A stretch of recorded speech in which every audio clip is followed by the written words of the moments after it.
Omar put a man named Sariya to be in charge over the Persian armies. He was in Medina and he's giving giving the Jama'ah khutbah.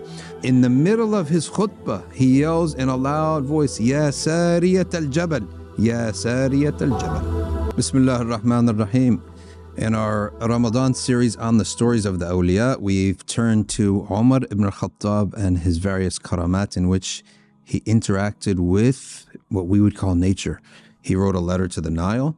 Now we're going to look at what he did with an earthquake and with a fire. And if you notice how beneficial all these are. A lot of people like to talk about karamat, but look at the benefit that he's brought here with this. Earthquake happened in Medina. Umar ibn Khattab took his stick and he hit the earth. وَقَالَ أُسْكُنِي بِإِذْنِ اللَّهِ. Rest, be tranquil by the permission of Allah. And he says, Ya ard uskuni alam a'dil alayki fasakanat. He says, haven't I been just on you? And so the earth stood still. And we saw the Prophet ﷺ, when Uhud shook, the Prophet ﷺ said, be tranquil, for upon you is a prophet and a Siddiq and two martyrs. That is a prophet and Abu Bakr and Omar and Uthman.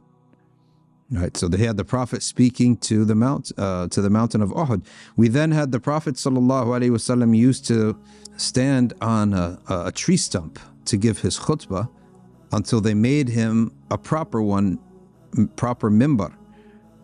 And the Sahaba heard that tree stump weeping until the Prophet ﷺ touched it and said, and quelled its sadness. So look at the interaction of the prophets and the awliya with nature is simply another creation of Allah Ta'ala that has its own life form. It's just far reduced than ours. It's not merely an inanimate object, and it can testify for us or against us. Let's take a look at Omar and the fire. وقعت النار في بعض دور المدينة. Some of the homes in Medina caught fire. فكتب عمر على خرقة. Omar wrote on a cloth, يا نار اسكني بإذن الله. So they took that cloth and they tossed it into the fire, and the fires went down immediately. So again, Omar ibn Khattab, with his special relationship with nature, that he speaks to it, commands it, and it obeys him.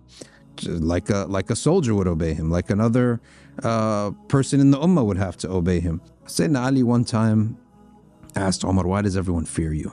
There's a lot of big people. Omar was big, but there's a lot of big people. No one fears them. He says, because I fear Allah. So Allah made the creation fear me. SubhanAllah. Prophet ﷺ said about Omar, if he goes a path, Iblis goes the opposite way. And why is that? When a human cannot physically fight a jinn, he says because Omar closes all the doors of doubts.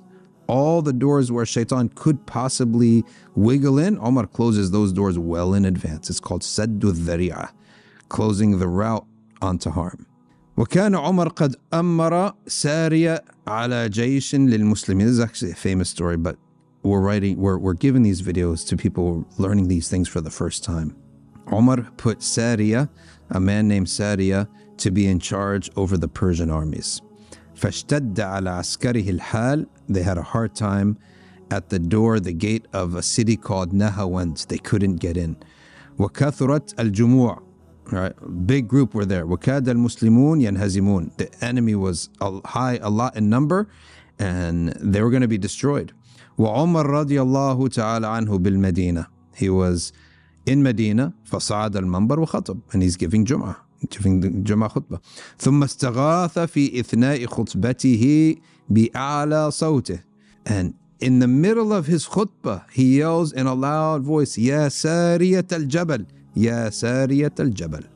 So he said, O Sariya, the mountain. Sariya, the mountain. Okay. فأسمع الله سارية وجيشه أجمعين. The Sariya and the entire army heard the voice of Omar. فلجأوا إلى الجبل. So they went to the mountain. وقالوا هذا صوت أمير المؤمنين. This is the sound of Omar is here. He's warning them about the mountain. فنجوا وانتصروا. So they were saved and they were victorious. In other words, he's basically was telling them, you forgot to look at the mountain. The enemy's coming from the mountain. If the enemy had reached the mountain peak before you had, then they'd have the upper advantage and they'd kill you all. But by them hearing Omar's voice, they went all the way up to the top of the mountain and they were able to defeat their enemies. This is in Tabaqat al-Shafi'iyya. Subhanallah. So, how does this happen? Suyuti has an essay on this. Suyuti says very simple. Allah Ta'ala can create whatever He wishes for another person. He can create the same voice, He can create it there. Well, how did Omar see it? It's amazing how we even wonder how these karamats can happen to awliya Allah, the people of Allah, when today we easily know how something could be broadcast to us from halfway around the world. I could know what's happening in China right now. There are websites, a live stream of public places. I could probably see public square in Belgium if I wanted to, public square in Buenos Aires if I wanted to. Everything's live streamed now. Non-believers can do this. You think that the ways of Allah Ta'ala are inferior, right? The ways of Allah are not inferior. So Allah Ta'ala showed him the image of Sariya while he's giving the Jama'ah khutbah, and he created his voice, replicated his voice in Persia so that he could hear his voice there. And subhanallah, Omar ibn Khattab saves the entire army through these karamats.